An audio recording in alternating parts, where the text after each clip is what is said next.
Justice Dewar, who's a lady, by the by, which I'm like, oh my God, these women, what are we doing? I don't know. I just feel like grossed out by it, in my opinion. Whatever. But so she says no go, right? Example of this is just absurd. I mean, yeah. That this, and again, I have no opinion about her guilt or innocence. This whole issue with her release or non-release on being dangerous or not is just embarrassing. I mean, it's not just. You know, just say she'll do the scram testing. But here's my concern. She didn't say she couldn't do the scram testing. They said it was pain, okay?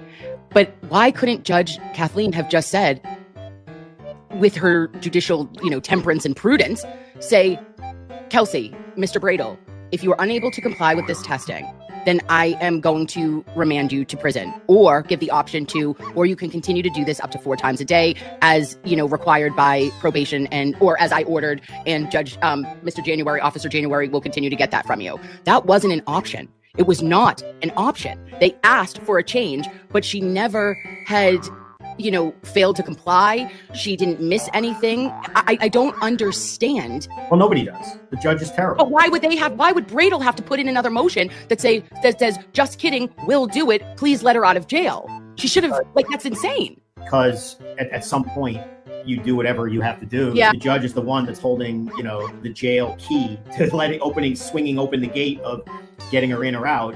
At some point, you have to be practical as opposed to principled, if you will, right? I mean, you're trying to get her out, and so you just do whatever the hell it takes to get her out or there. The optics of this are just a complete joke. I mean, the real problem is, and let's just call it what it is, the lower level judge's temperament. I mean, yes. You just can't help but think that there is a hostility and a bias there, even if her reasoning was accepted by the higher court. I mean, that display for the public to see was just atrocious.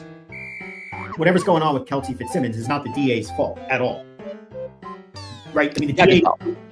What? It's the judge's fault for why she shouldn't present. Yeah. The judge's fault for why she shouldn't present. It's the judge's fault for why she shouldn't present.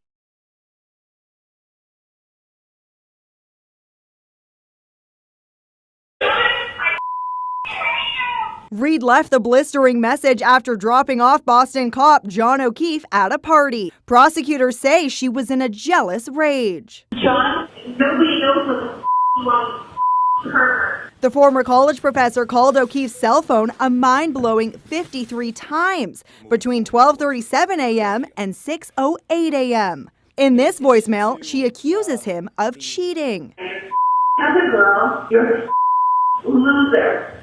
Yourself. Matt Johnson